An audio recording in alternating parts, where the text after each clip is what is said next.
All right, guys, dealing with Coach James's bedhead again here. We're going to look at another lesson today. We're going to look at, continuing to look at our converging cultures here, we're going to look at West African kingdoms. And when you think about American culture, at least to begin with, it's going to be a convergence of not only Native Americans and Europeans, but also Africans.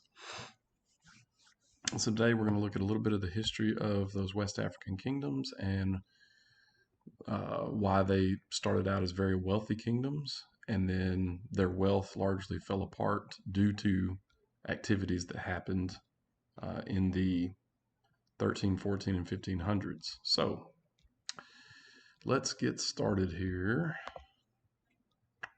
All right. So when I talk about West Africa, I'm talking about, well, the western part of the African continent. The hump that sticks out into the Atlantic Ocean is what we mean when we say West Africa. Three empires of West Africa were Ghana, Mali, and Songhai. And these kingdoms were very, very wealthy at the height of their power. All three of them became wealthy because they had an abundance of two things that the rest of the world wanted: gold and salt. Gold is self explanatory. Gold is a precious metal. People have always liked gold. Salt was much more valuable in the world 500 years ago, 1,000 years ago, than it is today. You know, you think about salt today and you think about something that you season your food with. But salt back then was something that was necessary for people to preserve meat, something that was necessary for people to live. All right, we get too much salt in our diets, but if you don't have salt, if you don't have sodium, you'll die. So salt was very, very important to them back then. In fact, it's so important if you think about words in the English language today. We have words like salary, which means the amount of money that you make. But a salary used to be the amount of salt that you were given, right? Because the Latin word for salt is sal, and so that's where that comes from. And I'm just saying that so that you understand the importance of salt. All right, so all these West African kingdoms prospered because they had gold and they had salt. All right.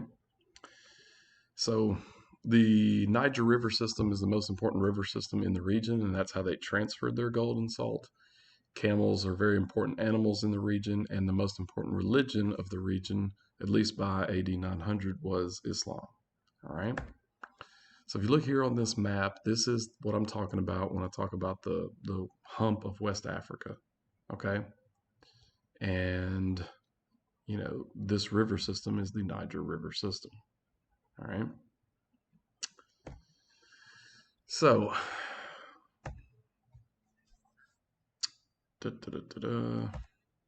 skip through all this. Ghana. All right. The Kingdom of Ghana was established by a group of people called the Soninke. All right. And again, they became wealthy because of the gold and salt trade. They allowed religious freedom. They allowed Muslims to build their own mosques. And because of that, Islam became an important religion in that region, the most important religion in that region.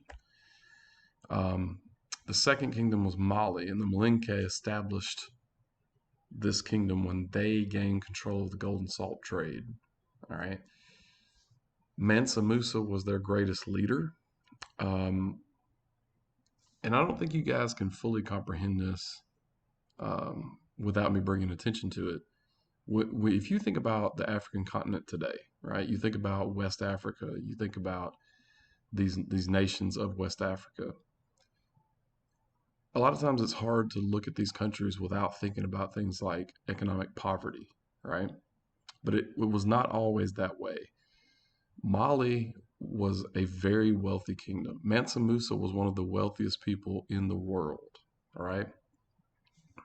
He became known when he took a pilgrimage to Mecca, where he took dozens of camels and thousands of people, and each of those camels was loaded down with like 300 pounds of gold. An unimaginable amount of wealth. All right. So at the end of this lesson, we've got to figure out, why did we go from kingdoms that were wealthy to countries today that suffer from economic hardships. All right, so we're gonna look at that. But Mansa Musa uh, became famous for that pilgrimage to Mecca, where people were kind of introduced to the amount of wealth that was in that region. He also established the city of Timbuktu, which I didn't even know was a real city until I started studying history. But Timbuktu became a center in Africa for universities, for learning, for philosophy, for universities. Um, Here we have an artist rendition of Mansa Musa, and you can see in the background kind of the architecture here of Timbuktu's city walls. You see here the remnants of that in a photograph. The third kingdom was Songhai. Songhai was led by Sunni Ali, who took control of the Mali city of Timbuktu. I'm going to backtrack for just a second. All of these empires, um, really any empire that we talk about in history, when they have a great leader, a lot of times they'll grow and prosper while that leader is in charge. And then when that leader either passes away or is overthrown, then things usually get uh, put into a pattern of decline. And that's what happened with Mali. Mali, after the death of Mansa Musa, was in decline. And so it was taken over by Songhai.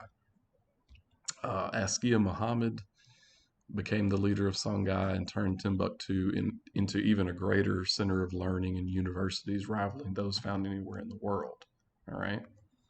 And it says here it began to decline in 1591. Well, there's a reason for that. All right. And we're going to look at that. Um, Looking at some of the other kingdoms in West Africa, you have the forest kingdoms of Guinea. Um, the people of Ife and Edo were hunters and farmers and traders with rich farmland, tropical climate, surpluses of food, maybe not as wealthy as the West African kingdoms that controlled the gold and salt trade, but certainly comfortable. And the same thing with those living in Central and Southern Africa. Okay. Most of those living in Central and Southern Africa were either farmers or uh, fishers or things like that. All right. So what changed? What did harm, economically speaking and culturally speaking, to these African kingdoms? Well, the answer is slavery. Okay. Now, slavery is a term that, at least in U.S. history, we tend to think of it as just the slavery as we know in the American South. But slavery has existed in the world everywhere. Um, many, many different cultures have had slaves. Many, many different cultures have, you know, well, I guess my point is slavery is not unique to America. All right. Slavery existed in Africa. Slavery existed in Europe. Slavery existed in Rome. Okay. But slavery as it existed in Africa is different than the slavery as it existed in the American South. And we're going to look into that as we get through this material this year. All right. So let's just look at slavery as it existed in Africa. Most slaves in Africa were prisoners of war, right? And when you think of slavery as it existed in America, slaves were born slaves. But in Africa, slaves were typically prisoners of war, and they were not always going to be slaves, right? Like when we think of slavery in America, slavery was a perpetual situation. You were going to be a slave for the rest of your life. Your children were going to be slaves. In Africa, slaves were either sold back to their people as ransom or absorbed into their new society. They could purchase their freedom. They could marry into freedom. There were ways to escape servitude. Okay. Things started to change when European traders came to Africa and purchased slaves to work on sugar plantations. All right. These Portuguese traders um, brought with them items that Africans needed in order to defeat their enemies. All right. So for example, Portuguese would bring guns with them and they would trade those guns to African leaders for slaves. Those African leaders could use those guns against their enemies.